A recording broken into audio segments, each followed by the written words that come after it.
आवश्यकता देश में का कारण से है और सामाजिक संगठन मन के बीच में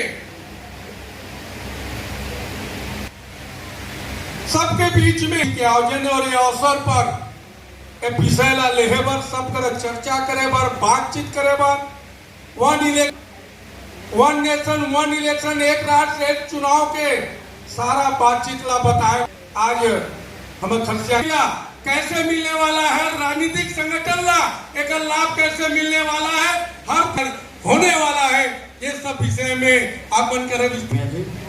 कार्यक्रम को आगे बढ़ाते हुए आज हमारे अतिथि आदरणीय जिलाध्यक्ष महोदय अरुण भैया जी से निवेदन करूंगा कि वो आए और वन नेशन और वन इलेक्शन के ऊपर प्रकाश डालें। सबके देश एक चुनाव, इस देश में जो चुनाव की प्रणाली है उस प्रणाली में परिवर्तन होना चाहिए और पूरे देश में एक चुनाव प्रणाली लागू होनी चाहिए। इस विषय को लेकर आज इस संगोष्ठी में हम सभी उपस्थित हुए।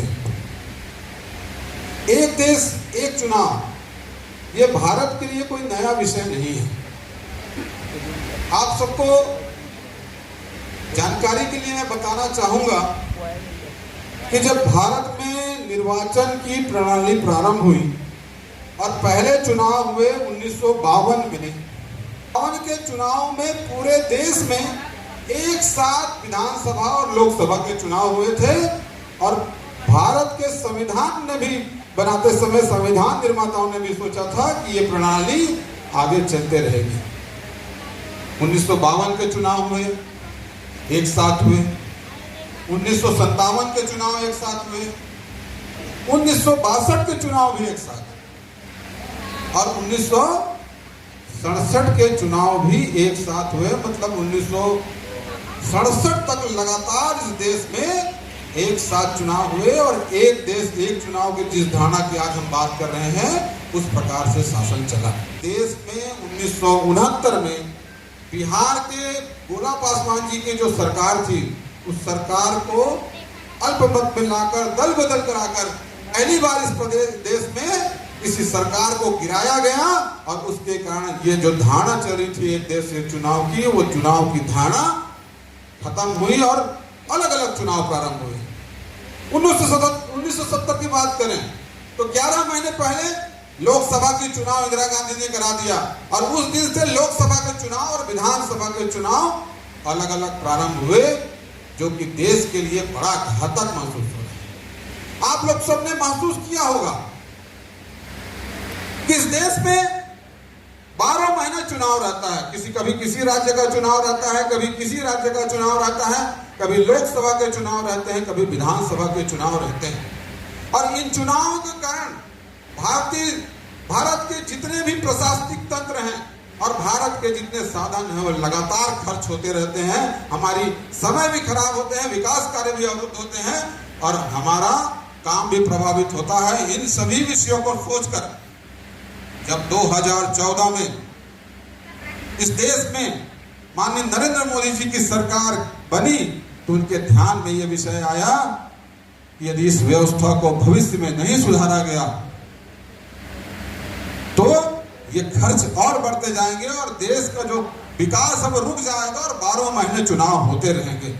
और इस आधार पर उन्होंने दिसंबर 2015 में एक समिति का गठन किया। उस समिति के आधार पर लॉ कमीशन से रिपोर्ट मांगी गई और आप सबको मैं बताना चाहूंगा कि लॉ कमीशन ने भी माननीय मोदी जी के विचारों पर हस्ताक्षर करते हुए ये कहा कि इस देश के लिए आवश्यक है कि हम इस देश में एक देश और एक चुनाव की प्रक्रिया को प्रारंभ करें।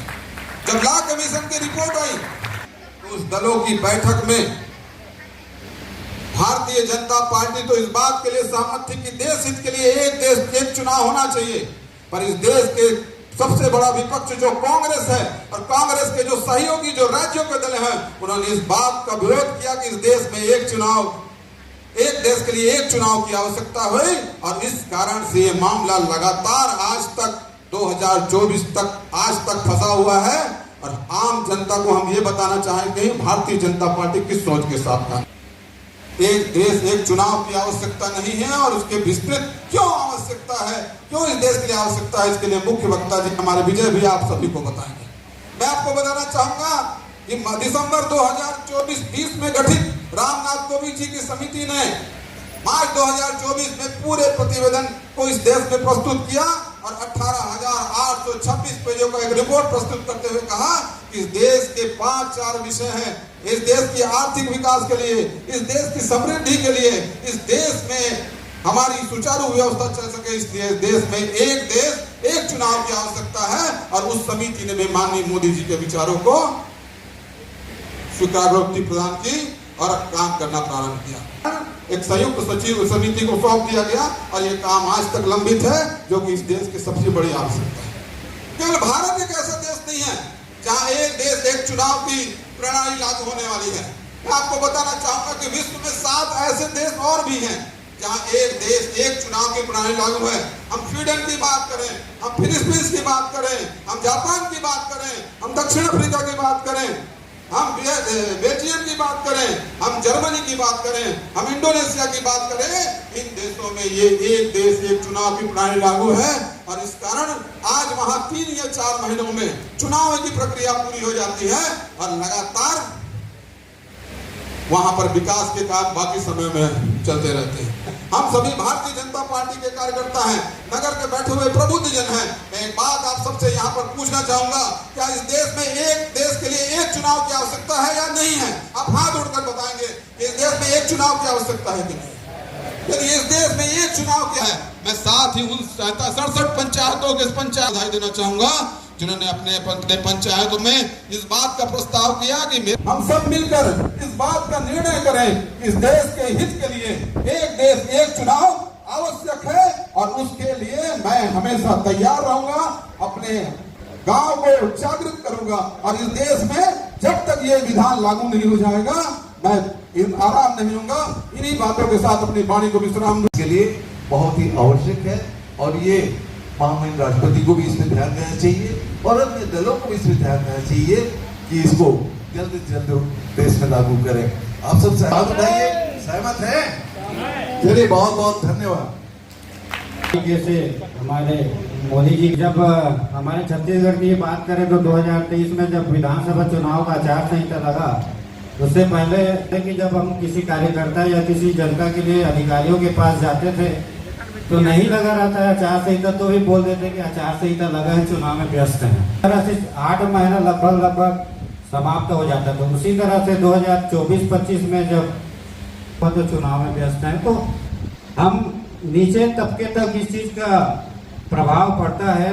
हमको जो भी ग्राम के जनप्रतिनिधि है, जो कार्यकर्ता है, जो ग्रामीण जन है, उन तक ये चीज का बहुत ज्यादा प्रभाव पड़ता है कि हमारा छत्तीसगढ़ में ही 2-3 साल 2 साल में चला जाता है। उसके बाद जैसे जनस्तरीय पंचायत चुनाव के कर आते हैं या नगर पालिका के जीत के आते हैं, तो अगला विधानसभा चुनाव को अगर हम गिनती किया जाए तो 2.5 साल ही लगभग काम करने को मिलेगा। आज से 2028 में अगर हम लोग विधानसभा का आचार संहिता ध्यान दें, लगभग 2.5 साल ही स्वच्छ रूप से काम करने को मिलेगा। बहुत बहुत धन्यवाद।